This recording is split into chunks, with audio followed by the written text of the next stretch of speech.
What's up, Yon World? It's your boy Original Dion, and today on my YouTube channel, we talking about how I found the Sri Yantra, why I integrate Hinduism so much in my spiritual beliefs, and just my story on how I got the Sri Yantra in my life. Leave a like, comment, subscribe. It's your boy Yon World. We're gonna get straight into it now. I came across the Sri Yantra when I was about 17 years old.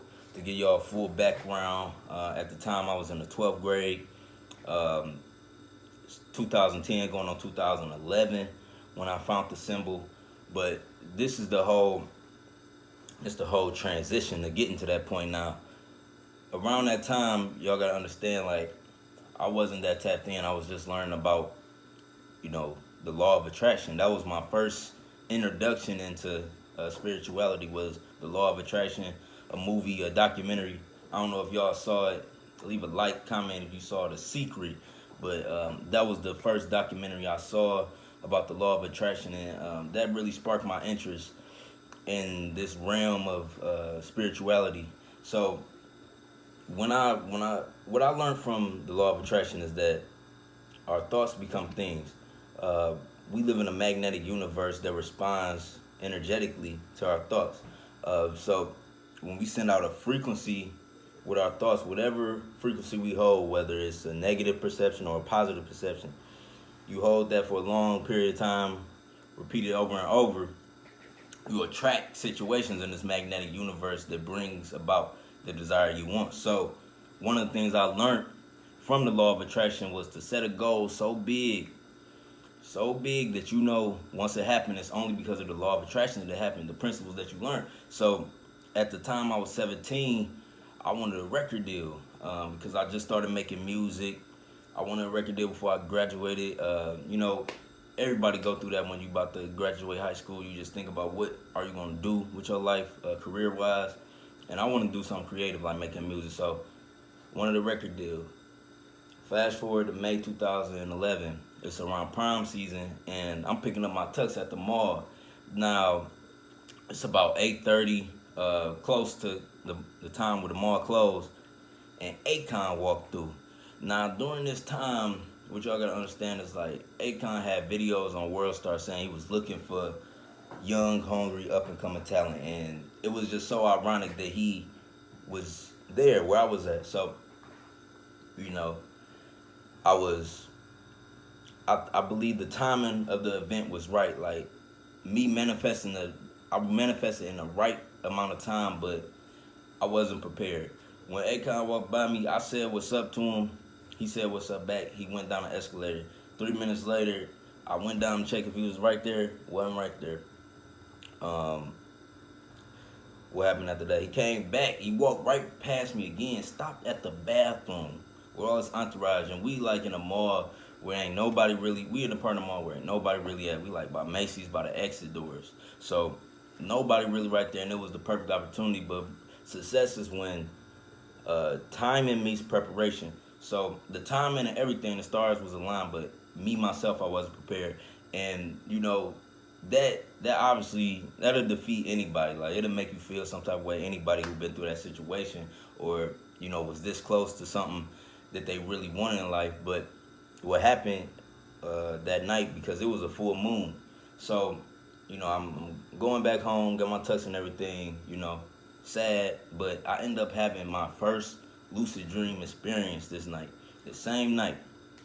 First lucid dream experience, and this is where I get introduced to Hinduism. Now, in my lucid dream, I saw 9 heads. Like, as, if y'all are familiar with the Hinduism, and if you into the Sri Yantra, you just look up Hinduism and you'll see all the different god forms.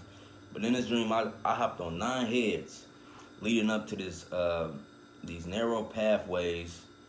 Uh, they were streets, but they just had very narrow streets, single car streets. But in dream, I hopped up 9 heads in an S. I was going in like a S curve direction, hopping up 9 heads. I reached the top. I'm at these narrow streets. I go into this building to the right.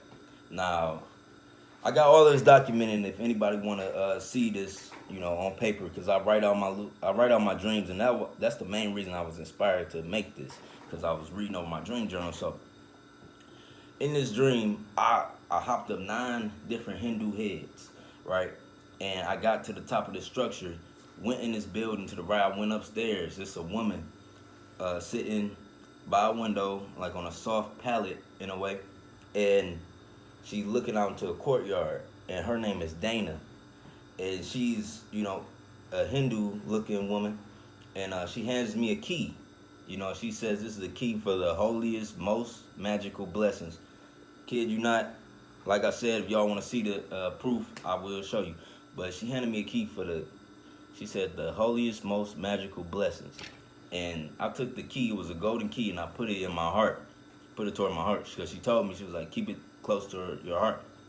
So after that conversation, I leave. I go down the stairs and I leave, and then I see like this big white guy. He kind of looks out of place because like we were normal height. Me and the white guy were normal height, but everybody around us was small. It was like brown skin. They had on vests. They was just like draped and holding different things, but like little guys. And he was talking to me like, hey, let me see that key. Let me get that key. And I was like, no, man. I'm like, no.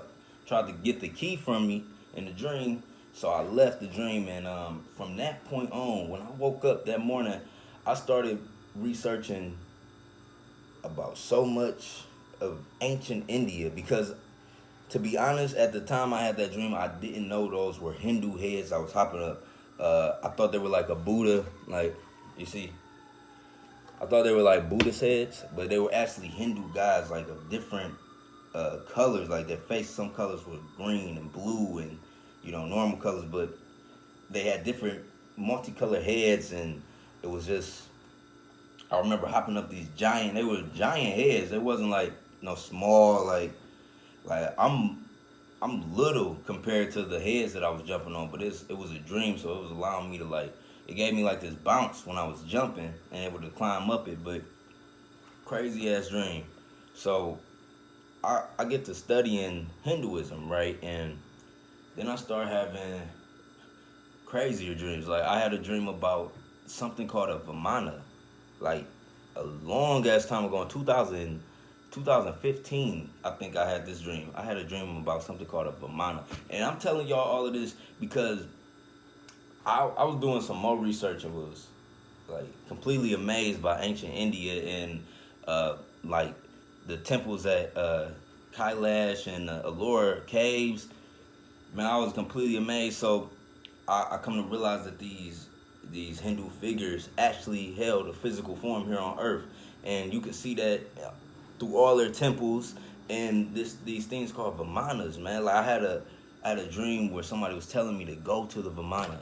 It was like, go to the Vimanas, go to the Vimanas, and I went outside and it was this cone-shaped device. It was this. I was just observing it, but come to find out, I wake up and look up what a Vimana is, and their devices that these ancient Indians flew in. Now, I love ancient Egypt and everything about it, but when it comes to my actual dreams experiences, I've experienced Hindu gods more. On my birthday, that same year, and this was 2011. I'm sorry. How I found the Sri Yantra was a dream that I had on my birthday, October 7th, and I saw Lakshmi. I saw the goddess Lakshmi, and behind her was the Sri Yantra. And it blew my mind. From that point on, I knew that I had to study it, and I printed out the symbol, and I started in a basement, just grinding up, focusing, meditating on it. And I'm still devoted to the Sri Yantra because that's what people don't understand. You gotta pray to that symbol. Like it's real. Once you understand the high technology and the high level of spirituality that the ancient Hindus held and what they wrote, and a lot of their traditions are still being passed down orally. Like you can go over there and they know about the Vimanas. They believe in the high technology, and they know that who they're worshiping were real guys that came down, and their temples are aligned with star systems too, perfected and cut, rock, basalt rock at ways that we can't even do today.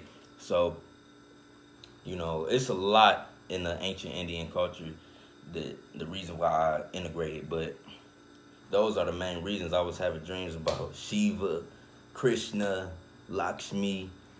I seen all of this and I got documentation, and the Sri Yantra came to me through a dream. So I continue to act on it. I continue to meditate on it every day because I know it's true power. So that's my story for the day. I don't want to leave this video too long for y'all. But leave a like, comment, subscribe. It's your boy Yon World. Peace.